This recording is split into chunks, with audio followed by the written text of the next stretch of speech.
Welcome to Wild X. This is Rhonda Swan. I am so excited to have you here today. Wild X is a platform for speakers to not only share their voice, their message, but to inspire the world.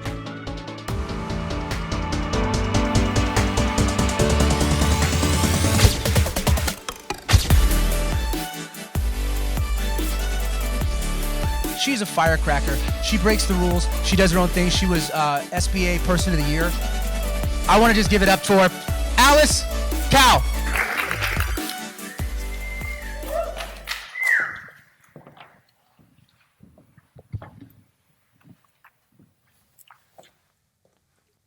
3 years ago, I was in New York at an investment banker's office.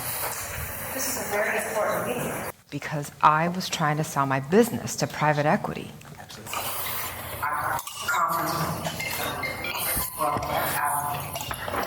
I take a seat at the table. I look around the room, all men in suits, and I was scared. And that's when I saw her, little Alice, sitting in the corner right there, curled up in a ball. Her little voice in my head.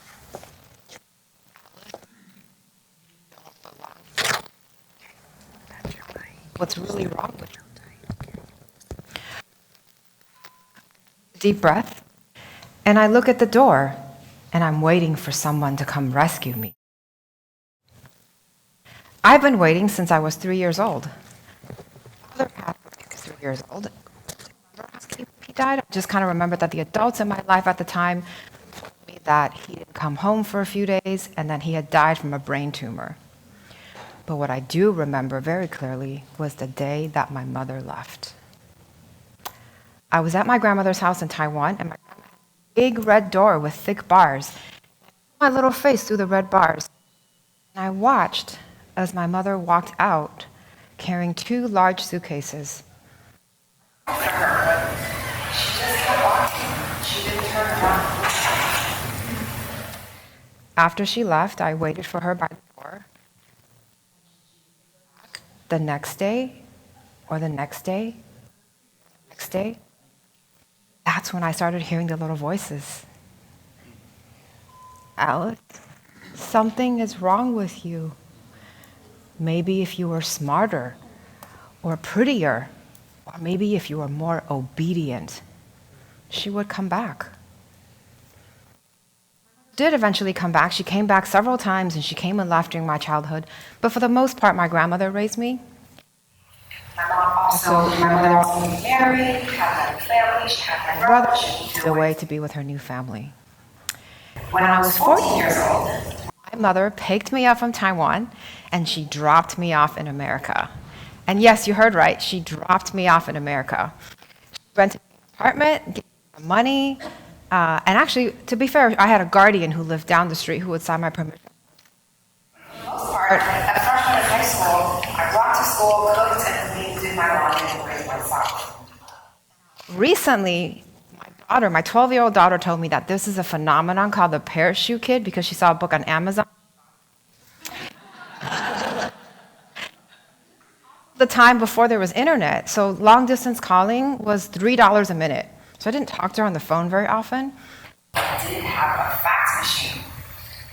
So I would write her fax to tell her how I was doing. And she always wanted me to fax her copies of my report card to make sure I was doing well in school. Stop refrigerator, taking shopping.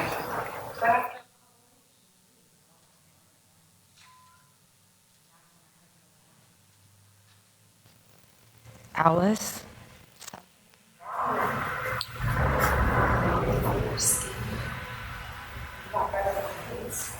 Better SAT scores.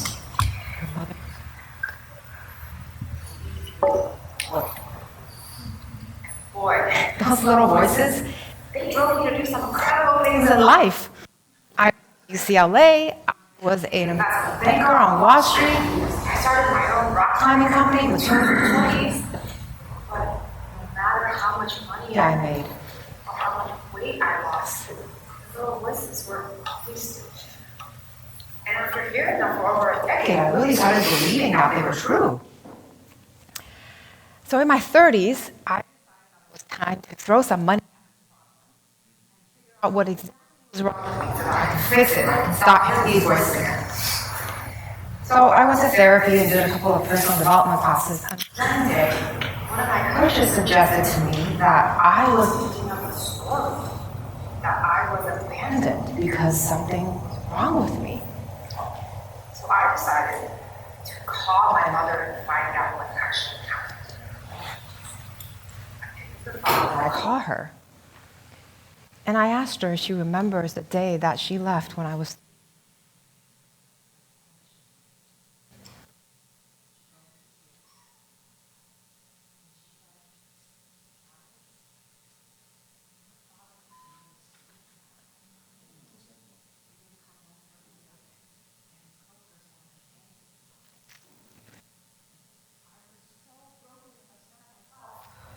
I couldn't be your mother, and I left at your grandma's house because that was the best chance you had to survive. I didn't turn around to look at you because of that way I saw you.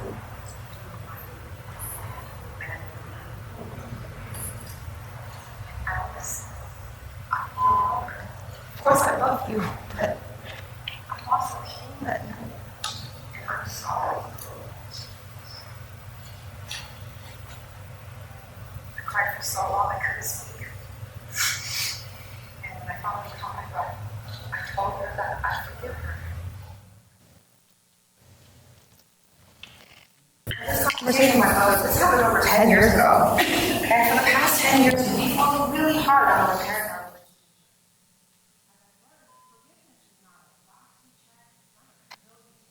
Everything go away.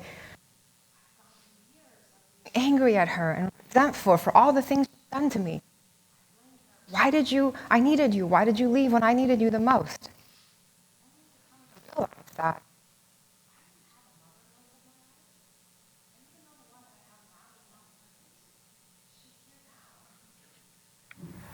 And today, I'm proud to share that my mother lives 5 minutes down the street from me. She picks up my kids from school every day. I am the luckiest person in the world because I saw her last night and I talked to her on the phone this morning as I was driving her to do this talk.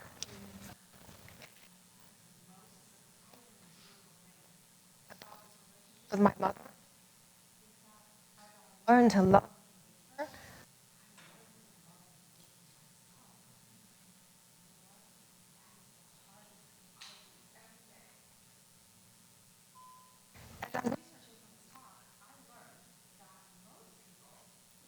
Voice. Most of the time, the little voice is critical or negative. I believe we have the power to change the way we talk to our little voice. I made up a story that I was abandoned because I wasn't good enough. I can make up a new story that I can do anything and be anyone. And Alice, she's always there. She's there when I picked up my kids late from school. Alice, you're a bad mom. I know you are doing your best. I love you. Or last night when I lost my temper at my husband. Alice, that was a mean thing that you said. But I know you didn't do it on purpose. And you made a mistake. I forgive you. Last week, I was pitching to investors, and they told me that they didn't like my valuation. Alice, you're a bad job. But you know what? You are the bravest person I know. So go tell those guys this is not a negotiation.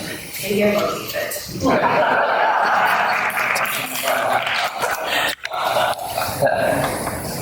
I'm in the conference room in New York.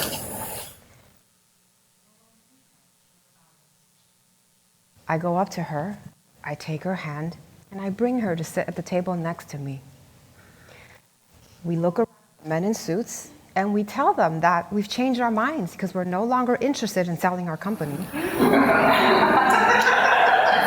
I look at Alice.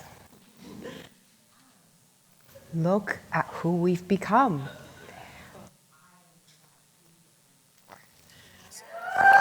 Thank you.